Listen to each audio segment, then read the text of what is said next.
Welcome back. Tonight, we're venturing into the heart of Africa, where beneath the stunning landscapes and exotic wildlife lies something far more sinister. Something that makes even the most experienced travelers think twice before stepping into the wilderness alone. Africa draws millions of tourists each year, safari enthusiasts, adventure seekers, volunteers wanting to make a difference. They come for the majestic elephants, the endless savannas, the ancient cultures, but sometimes they never leave. Not because they fell in love with the continent, but because the continent swallowed them whole, leaving behind only questions, strange clues, and grieving families who may never know the truth. What you're about to hear aren't just stories of people getting lost. These are cases where the evidence doesn't add up, where witnesses contradict each other, where items appear in places they shouldn't be, and where even the most logical explanations crumble under scrutiny. From the banks of the Nile to the vastness of the Sahara, from luxury safari lodges to remote hiking trails, these disappearances share one chilling characteristic. Despite massive search efforts, advanced technology, and international attention, they remain completely unsolved. The people simply vanished, as if Africa itself decided they should never be found. So dim the lights, lock your doors, and prepare yourself. Because after hearing these stories, you might think twice about that African adventure you've been planning. Let's begin with one of the most baffling cases ever recorded. October 28, 2015. Murchison Falls National Park, Uganda. The sun was setting over the Nile River when 21-year-old Sophia Coetzee told her travel companions she needed to use the bathroom. It was 7:15 p.m. She walked away from the student center where they were staying, heading toward the nearby facilities. She never came back. Sophia wasn't just any tourist. She was a brilliant Dutch medical student who had just completed her Bachelor of Medicine. After finishing an 8-week internship at Lubaga Hospital in Kampala, she decided to explore Uganda with 2 fellow Dutch students. She was fluent in multiple languages, had even learned some Luganda during her stay, and was known for her intelligence and careful planning. This wasn't someone who would simply wander off, but here's where things get strange, really strange. The initial search that night found nothing. Absolutely nothing. The next morning, searchers discovered an empty water bottle belonging to Sophia near the riverbank. Just a bottle, nothing else. The search team marked the area, photographed everything, and continued looking.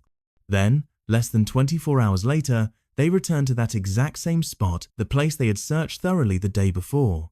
What they found defies all logic. Sophia's pants had been torn into strips, not torn by an animal, methodically ripped into neat pieces.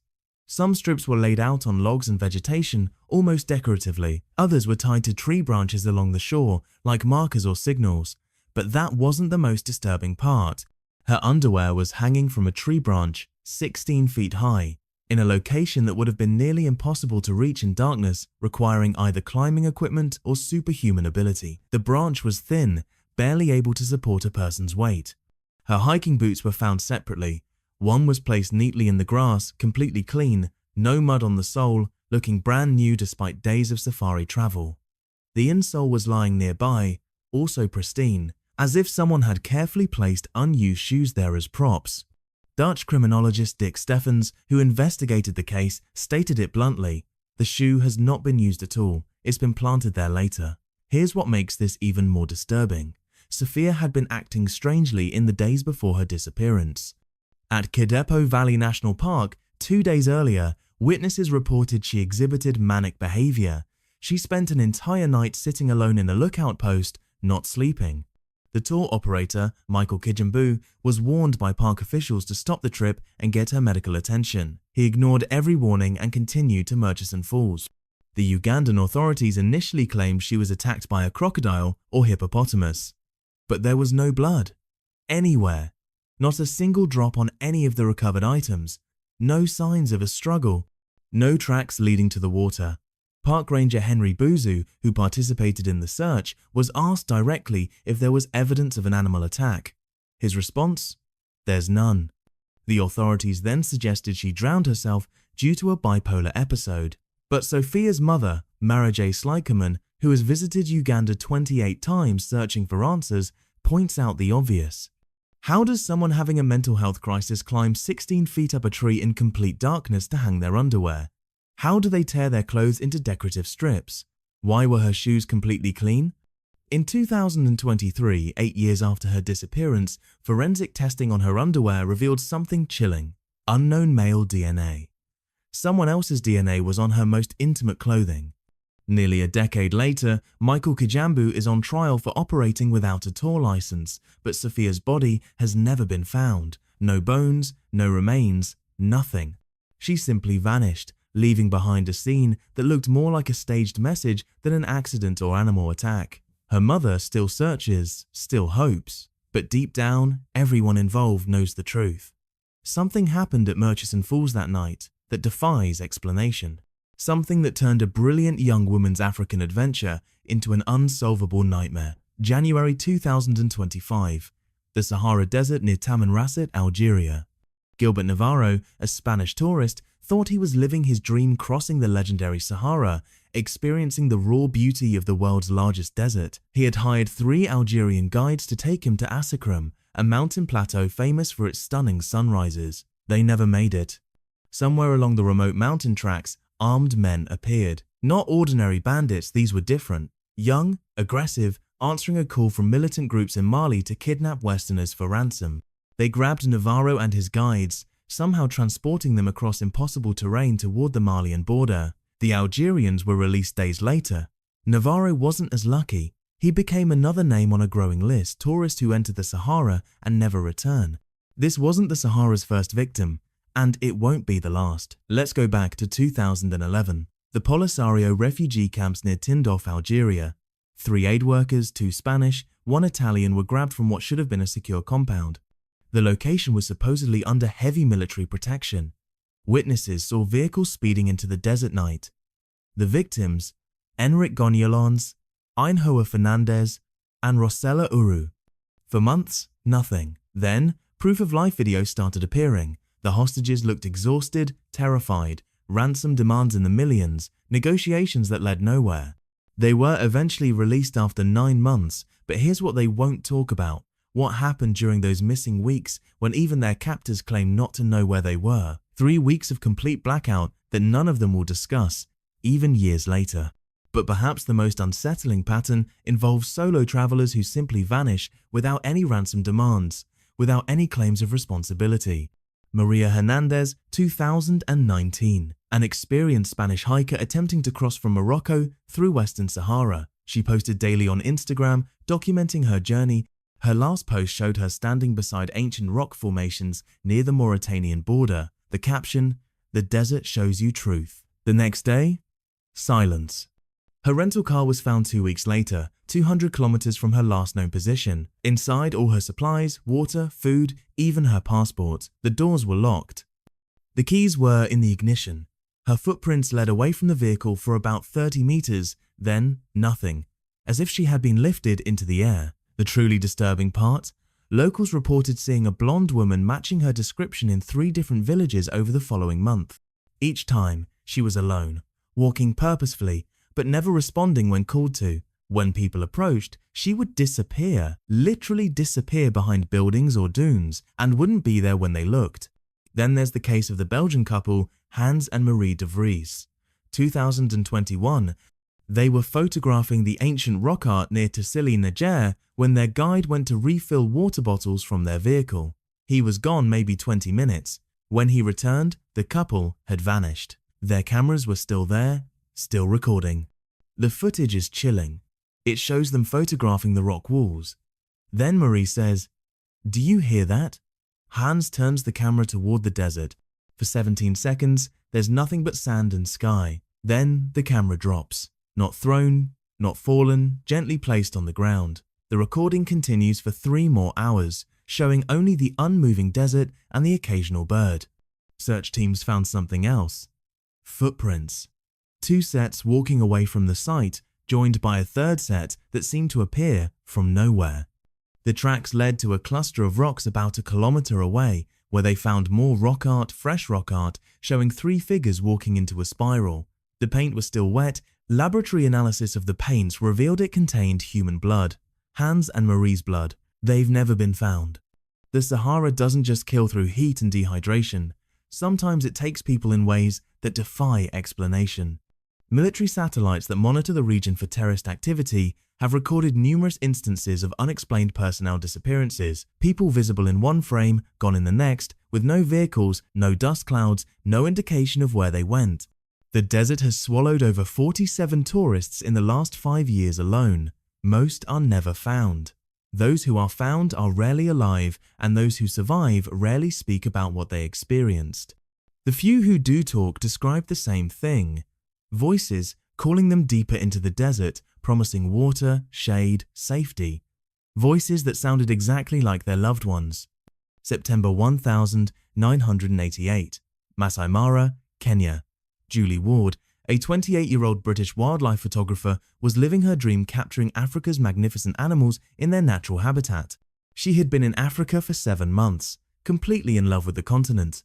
She was due to fly home to England in just 1 week. She never made it to that flight.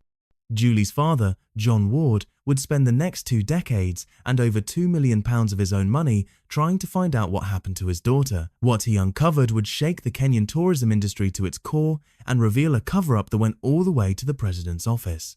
On September 6, Julie's vehicle broke down in the Masai Mara. Her companion returned to Nairobi while she spent the night at the Mara Serena Lodge alone. The next day, she vanished. When her father flew to Kenya to search for her, he hired a plane to scan the reserve. They found her vehicle in a gully. John Ward went to investigate personally. What he found would haunt him forever.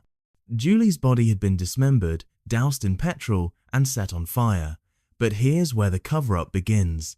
Kenyan officials initially claimed she had been eaten by lions and struck by lightning. Lightning that somehow cut through bone with surgical precision. Lions that used machetes. The coroner's report had been altered. The original noted clean cuts from a sharp blade. The modified version mentioned animal predation. When John Ward had the remains examined by a British pathologist, the truth was undeniable. Julie had been murdered, dismembered with a machete, then burned. But who killed her? And why did the government try so hard to cover it up? 2 park rangers were tried and acquitted. The head ranger was investigated but never charged. Then, in 2009, 21 years after Julie's death, John Ward made a shocking accusation. He believed Jonathan Moy, son of President Daniel Arap Moy, was responsible for Julie's rape and murder. The key witness, Valentine Kodepo, had fled to Denmark immediately after testifying, living in exile for 20 years in fear for his life. When he died in 2009, he took crucial evidence with him. Other witnesses disappeared or died under mysterious circumstances, but Julie Ward wasn't an isolated case. December 2018. The Atlas Mountains, Morocco. Louisa Vesterasia Jespersen, 24, from Denmark, and Maren Euland, 28, from Norway, were experienced hikers camping near Mount Toubkal. They were found decapitated. The official story: ISIS terrorists. 4 men were quickly arrested, tried, and sentenced to death. But there were problems with the official version. The women's tent was undisturbed. Their belongings were neatly arranged. There were no signs of struggle at the campsite. Other hikers camping just 100 meters away heard nothing, no screams, no commotion. And strangest of all, the bodies were discovered in a ritualistic position that didn't match any known ISIS execution methods. Local Berber guides whispered about something else. They spoke of ancient sacrifices, of mountains that demand blood, of tourists who venture too far into sacred spaces. They pointed out that the location where the women died was an ancient ceremonial site, forbidden to outsiders. The government silenced these voices quickly. Tourism to Morocco dropped by 40%. The official story had to stand. Then there's South Africa's string of unexplained disappearances. The Drakensberg Mountains have claimed 17 tourists since 2019. Not through falls or exposure, these people simply vanish. The most recent, Tom and Sandra Mitchell, British retirees who disappeared while hiking the Sentinel Peak Trail in March 2023. Their guide, who was walking just 10 meters behind them, said they rounded a corner and were gone. Not fallen, not hidden, gone. Their footprints ended mid-trail. Their backpacks were found placed neatly against a rock, with a note in Tom's handwriting that read, "The mountain has shown us the way, don't follow." Search teams with thermal imaging, drones, and dogs found nothing. But local Zulu elders weren't surprised. They know about the Intulo Yentaba, the mountain's hunger. Every generation, they say, the mountain feeds. What's particularly disturbing is the pattern. Every disappearance happens during specific weather conditions: low-hanging mist, temperature exactly 15 degrees, atmospheric pressure dropping rapidly. The South African Weather Service has documented this pattern but refuses to comment on its significance. Park rangers have reported finding caves that weren't there before, paths that lead to different places depending on the day, and rocks carved with names of missing people carvings that appear overnight. In 2022, a survivor emerged.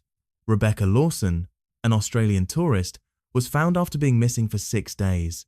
She was catatonic, dehydrated, but physically unharmed. When she finally spoke, she claimed she had been in a city inside the mountain, with people who spoke ancient languages, and showed her the true history of the world. Psychiatric evaluation deemed her delusional, but she knew details about the other missing tourists, details never released to the public. She knew where Julie Ward's missing camera was hidden. She knew what happened during Maria Hernandez's final hours in the Sahara. She knew why Sophia Cotier's clothes were arranged so specifically. When pressed for more information, Rebecca would only say, "They're not missing, they were chosen. Africa doesn't lose people, it keeps them."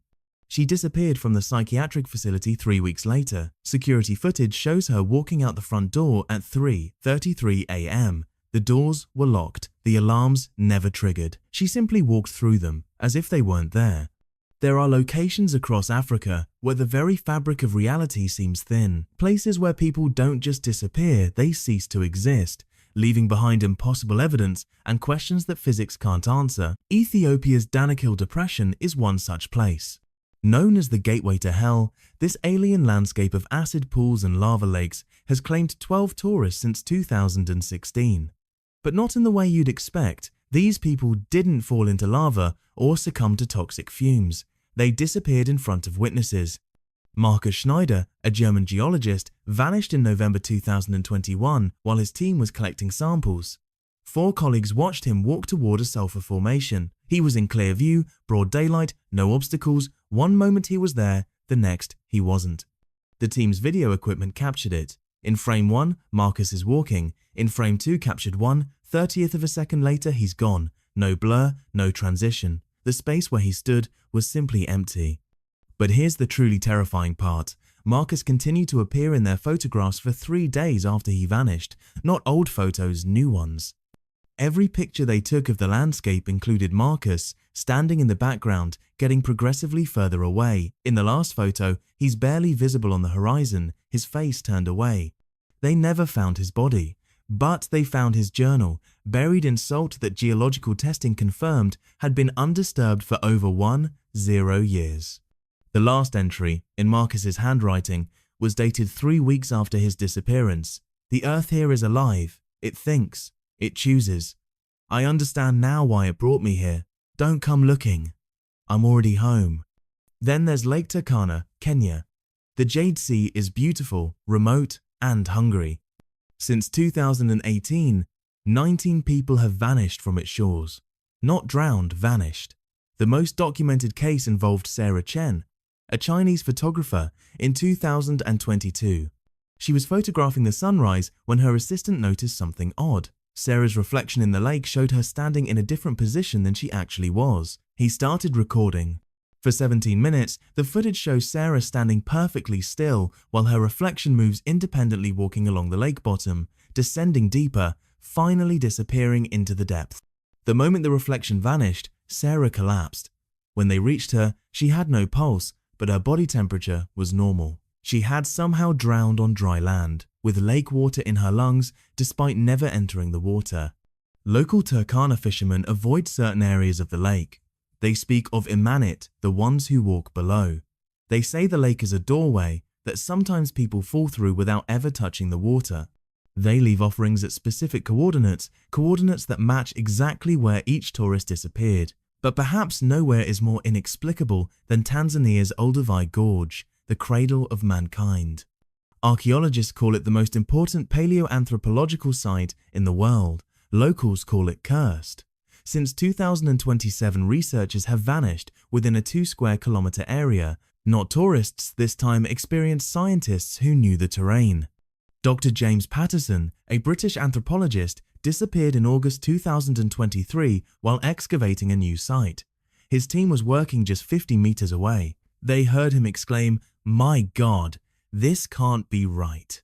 When they reached his position 30 seconds later, they found his tools arranged in a perfect circle, his notebook open to a sketch of a symbol none of them recognized, and his boots with his feet still in them, severed cleanly at the ankles. The rest of his body has never been found. But his voice was recorded by the team's equipment for the next 6 hours, coming from underground, describing impossible things. Cities older than humanity, libraries written in genetic code, treaties between species that shouldn't exist. The Tanzanian government sealed the site. Satellite imagery shows they've built something there, structures that don't appear on any official records. Workers who've been inside won't speak about what they've seen, but they all share the same symptom. They've aged rapidly, some by decades in just months. The pattern is undeniable. These aren't random disappearances or typical missing person cases. There's an intelligence behind them, a selection process we don't understand. Dr. Elizabeth Mwangi, a Kenyan physicist who studied these disappearances, has a theory that would have been laughed at just years ago but is now being seriously considered. Africa is ancient in ways we can't comprehend. These locations aren't just geographic features, they're interfaces, points where our reality touches something else, and sometimes that something else takes people. The evidence supports something extraordinary.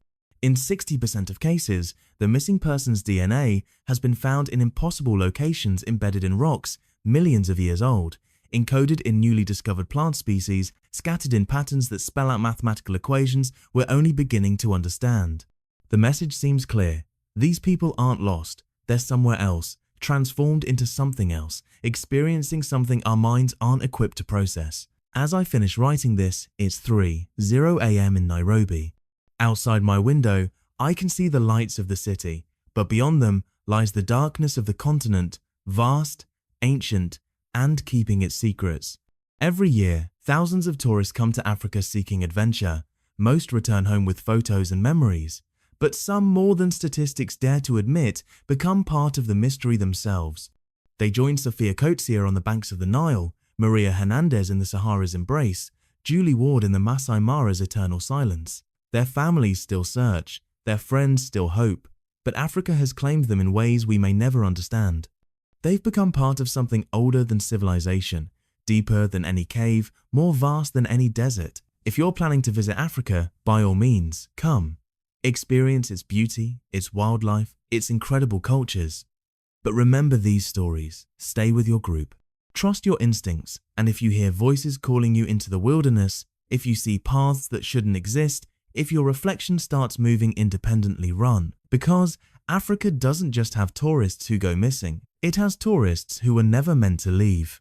And somewhere, in a place between reality and legend, they're still there, waiting, watching, warning us that some mysteries are better left unsolved. The question isn't whether these disappearances will continue. The question is, who's next?